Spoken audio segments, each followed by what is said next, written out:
Bom, tem esse corte aí do Renato 38 e o Wilker Leão, podcast Três Irmãos, número 673. E o Renato 38 faz uma fala que toda a internet está levantando ela como altamente racista. E o pessoal tá caindo em cima, tá detonando.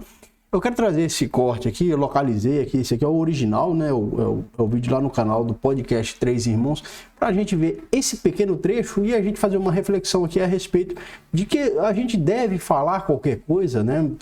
A internet é um palco para se falar qualquer coisa, ou realmente há coisas que não devem ser ditas. Não devem ser ditas pessoalmente entre umas pessoas e outras, e principalmente na internet, em razão do potencial de divulgação e exposição que acaba submetendo as pessoas que fazem comentários, e a gente vê muitos comentários na internet que são altamente deploráveis e às vezes atinge alguns grupos de pessoas e algumas minorias. Vamos ver o trecho dele para a gente poder refletir a respeito disso aí.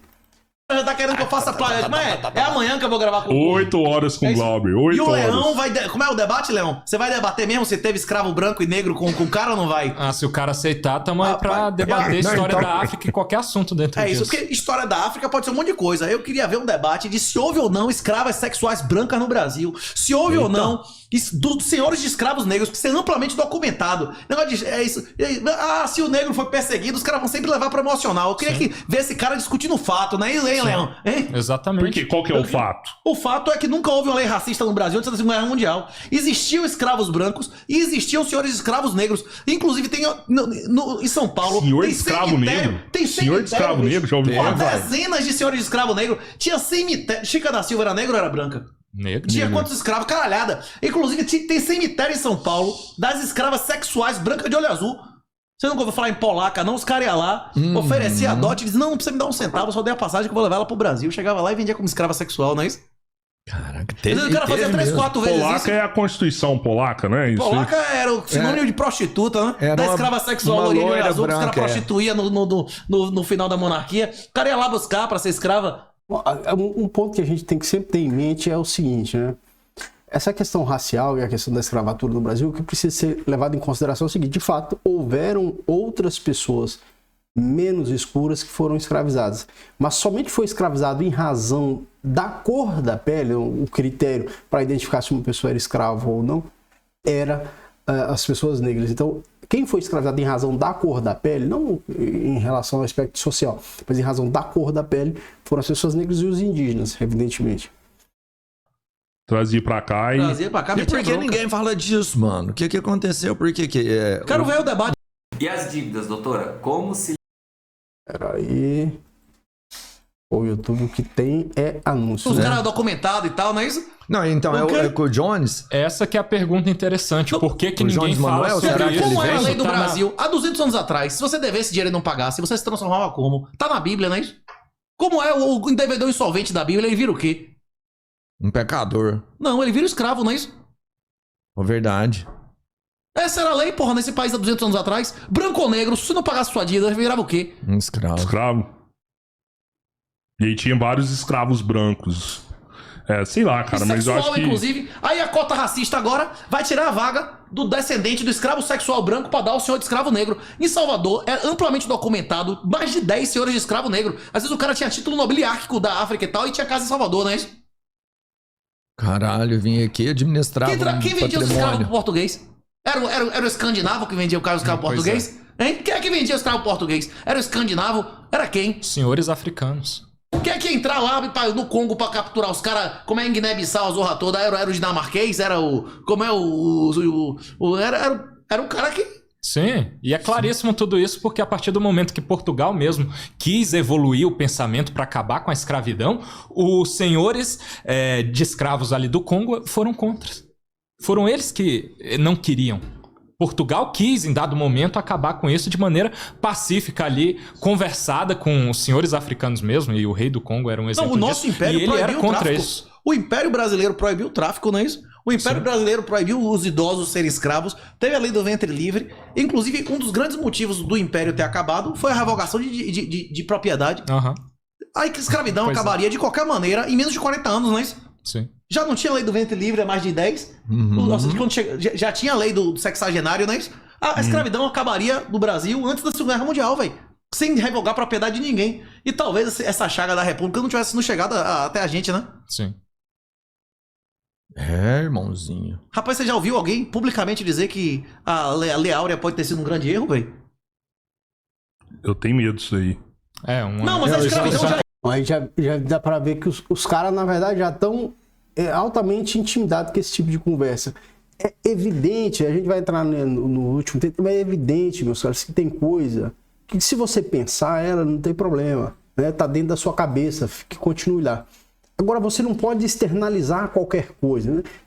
A situação da escravidão, hoje a gente encontra situações em que pessoas estão em trabalho análogo de escravo, já é uma situação absurda.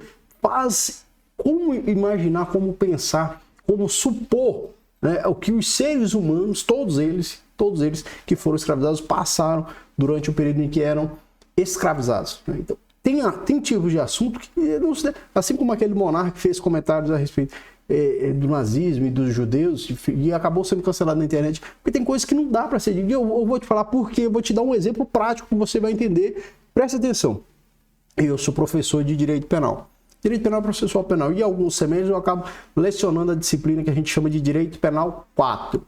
E essa disciplina, muitas vezes, ela inicia, se arrementa com os crimes contra a dignidade sexual. Então eu vou dar aula de direito penal, crimes em espécie, aqueles que são tratados no Código Penal, e tem os crimes contra a dignidade sexual.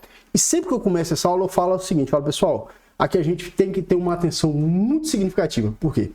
Quando a gente fala dos crimes contra a dignidade sexual, a gente vai falar das violências sexuais. Nós vamos falar das violências sexuais.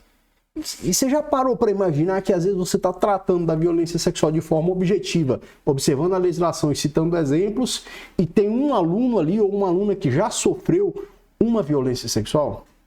E você já parou para pensar o que aquela pessoa, o que ela está vivendo na mente dela enquanto você está tratando de violência sexual de uma forma tão fria, tão insensível? Não, mas o artigo 213, o artigo 217, o artigo 218 trabalha dessa forma, então a pena é de 8 a 15 anos. Você tem que ter cuidado até a forma de expor aquele assunto, porque às vezes você tem ali na sala de aula uma pessoa que sofreu uma violência contra a sua dignidade sexual. E já aconteceu comigo de uma pessoa uma menina sair de dentro da sala chorando, pô. Sair de dentro da sala chorando. E aí ninguém entendeu nada, achou estranho, durante uma aula dessas. Aí conversar com a aluna depois no final da aula, o que aconteceu? Então, no final da aula, no outro dia já, e ela falou, professor, eu tive um problema na minha família quando eu era criança. Então, tem assuntos que o mínimo que se exige de qualquer ser humano é um pouco de empatia para refletir a respeito se aquilo que ele vai falar convém falar, né? Convém falar. Ainda que na cabeça dele ele entenda que aquilo não é errado, que ele está expondo uma opinião, ele tem que refletir minimamente se convém ele falar aquilo, né? Se convém aquilo.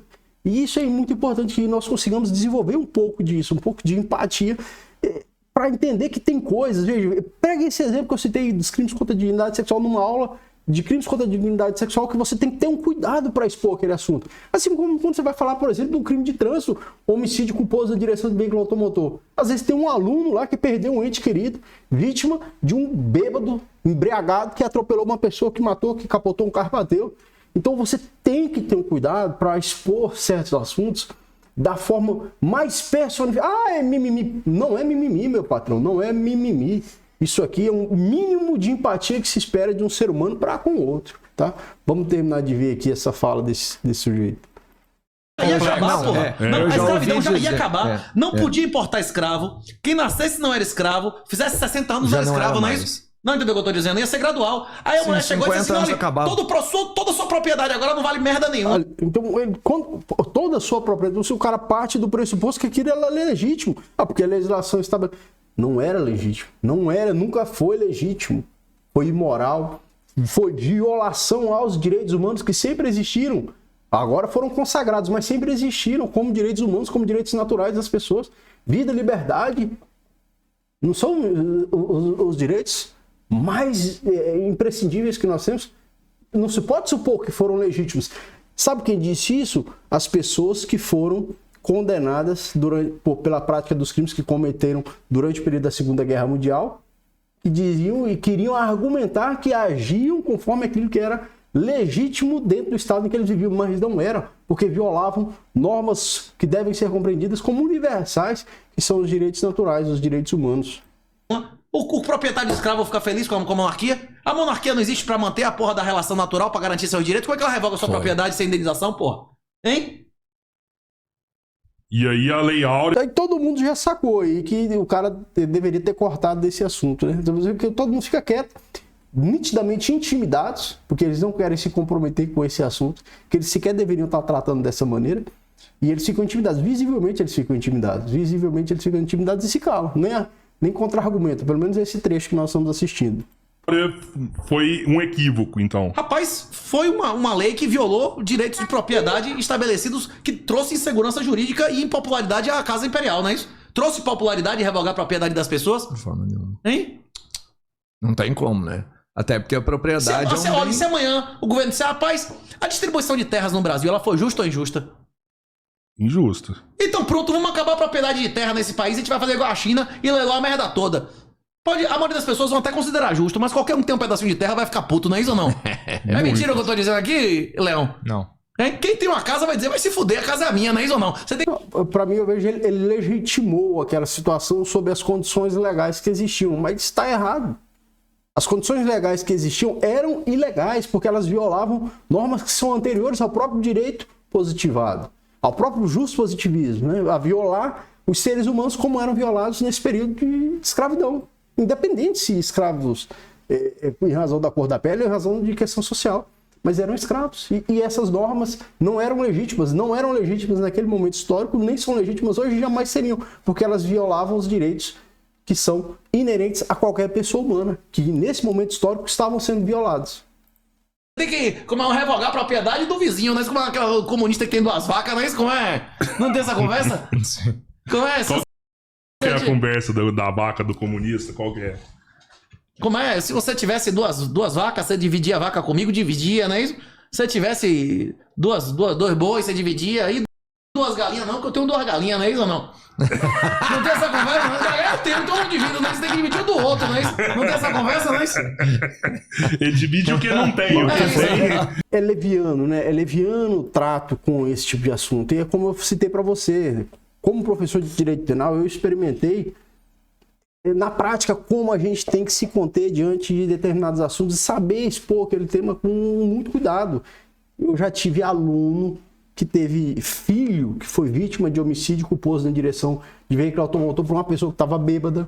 Eu já tive aluno que foi vítima de violência sexual. Então, quando você vai tratar um assunto desse, você tem que estar entendendo o seguinte: tem gente ali na sala, eu estou falando dentro de uma sala de aula, estou falando na internet, onde você tem um potencial para alcançar qualquer pessoa com esse assunto. Falando na sala de aula, com 60, 50 alunos ali, você tem que saber que ali, quando você está tratando do homicídio culposo na direção de veículo automotor, se é dolo eventual, se não é dolo eventual, se vai ser o culposo mesmo do Código Penal, você tem que tratar que a forma como você tratar, se você for leviano, você pode fazer uma pessoa que está ali se sentir mal, se sentir ofendida, se sentir constrangida, reviver aquele momento histórico de perda de um filho que foi assassinado por um vagabundo embriagado que atropelou aquela pessoa e matou, porque ele estava bêbado, dirigindo, violando o dispositivo normativo e agravou ainda mais a sua conduta quando atropela e mata uma pessoa. A mesma coisa, crimes contra a dignidade sexual. Você está falando ali de forma, às vezes de uma forma muito cruel. Tem gente que trata desse assunto de violência sexual e aí traz questões como eu já vi esse sujeito tratando de forma muito leviana, às vezes até com riso, dizendo que a mulher foi vítima, ela deu causa àquele crime que ela foi violentada. Tem piadas dessa forma. Você imagina o quanto isso pode magoar aquela pessoa, né? E a gente tem que pensar no outro. A gente não vive só para nós vivemos em um ambiente social, um ambiente coletivo. Como é que eu não vou pensar naquilo que a minha palavra possa atingir a outra pessoa e acabar ofendendo, acabar magoando, causando um constrangimento, um inconveniente muito significativo para aquela pessoa? Eu penso a partir desse assunto que há coisas que devem ficar dentro da cabeça do indivíduo, né? Não devem ser exteriorizadas, nem num ambiente privado, onde há 2, 3 pessoas, principalmente através da internet, que tem potencial para alcançar inúmeras pessoas, tá certo? Queria saber a sua opinião sobre esse assunto, se você está acompanhando. Deixa aqui no campo dos comentários, tá certo? Forte abraço e até o próximo.